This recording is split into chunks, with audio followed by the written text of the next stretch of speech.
நான் தான். யாருங்க நீங்க? ஏன் அழைத்தீங்க? உளுந்தையும் அரிசியையும் ஒன்றாக அரைத்து அதிலே சிறிது மசாலா இட்லி செய்யும் சீஃப் குக்கு நான். ஓ, தண்டாரப்பட்டது உங்க காதலை விழுந்துருச்சா? என் வயிற்றுல அடிக்க வந்துட்டீங்க. உங்களை பார்த்தா வசதி உள்ள சமையல்கார மாதிரி தெரியுது.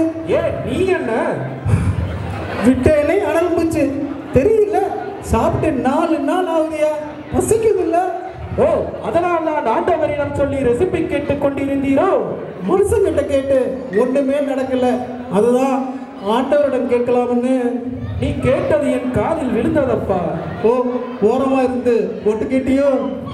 ஒட்டு கேட்கும் பழக்கம் என்னிடம் இல்லையப்பா. நான் உன் எதிரிலேயே இருந்தேன். ஓ, அப்ப நான் கண்ணை மூடி சாமி கும்பிடும்போது என் எதிரில இருந்து கேட்டியோ? ஆமாம், கண் மூடித்தனமாக இருப்பவர்களுக்கு நான் தெரிவதில்லை. என்ன பெரிய சமையல்கார மாதிரி பேசுறீங்க? அது உண்மை, எல்லாம் தெரிந்தவன். கிட்டா நான் தான் பெரிய சமையல்காரு. காலில் விழுந்து கும்பிடு சொல்லிக்க போல இருக்கு.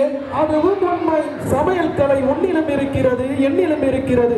பார்க்கும் இடமெல்லாம் பிரியாணி வாசம் என்று பாடியவனும் உன்னை போல் ஒரு சமையல்காரன் தானே. ஓ, பிரியாணி சாப்பிட்டாச்சா? ஓ, ஏப்பம்மா என்ன வேலை வேலைக்கு சாப்பிட்ற ஆள் போல இருக்கு. நின்று நிம்மதியாக சாப்பிட்றீங்க. இனிமே தான் ஏற்பாடு. வரேன். நில், வாங்க. அரசர் கேட்கும் ரெசிபி உனக்கு கிடைத்து விட்டால் பிரியாணி பொட்டலங்கள் கிடைக்கும் அல்லவா? ஐயோ, 5 பிரியாணி பொட்டலங்கள் 5 நாளைக்கு சாப்பிடுவேனே. கவலைப்படாதே, அந்த ரெசிபி நான் உனக்கு தருகிறேன். என்னது ரெசிபி?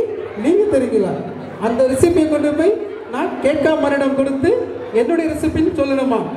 ஆனா போயா, ஏற்கனவே உப்பு காரம் இல்லாமல் சமைச்சு போடுறத ஏதோ அந்த மக்கள் சாப்பிட்டு சமையல்காரன்னு சொல்றாங்க. அதையும் கருத்துற போல இருக்க. பரவாயில்லை, உனக்கு பிரியாணி பொட்டலங்கள் வேண்டுமா இல்லையா? உங்களுக்கு பிரியாணி வேண்டாமா? எனக்கு வேண்டாம். சத்தியமா? நிச்சயமா? உண்மையா? அட போயா, நாங்களும் பார்த்துருக்கோம்ல பிரியாணி சாப்பிட்றவங்கள. பிரியாணியை விதவிதமாய் சமைப்பவன் நான், சாப்பிட முடியும். என்னது என்னது? எந்த பரிசின் மீது எனக்கு பற்று இல்லை, நீயே வாங்கிக்கொள் என்றேன். பற்று இல்லாமையா உடம்பு இப்படி பெருத்து போயிருக்கு? என் சமையல் கலை மீது நம்பிக்கை இல்லாவிட்டால் பரிசோதித்து பாரு. உனக்கு சமைக்க தெரிந்திருந்தால். ஓ, என்கிட்ட மோதிரியா? நான் பார்க்கறதுக்கு சுமாரா இருக்கலாம், ஆனா என் சமையல் என்ன மோதாத. தயாரா இரு. சரி, கேள்விகளை நீ கேட்கிறாயா அல்லது நான் கேட்கட்டுமா? சற்று பொறும். கேளும் ஐயா, கேளும். சாப்பிடக்கூடாது எதுவோ மனைவியின் சமையலை சாப்பிடக்கூடியது என்னுடைய சமையல். சேராக இருப்பது பிரியாணியும் சாம்பாரும் சேர்ந்தே இருப்பது.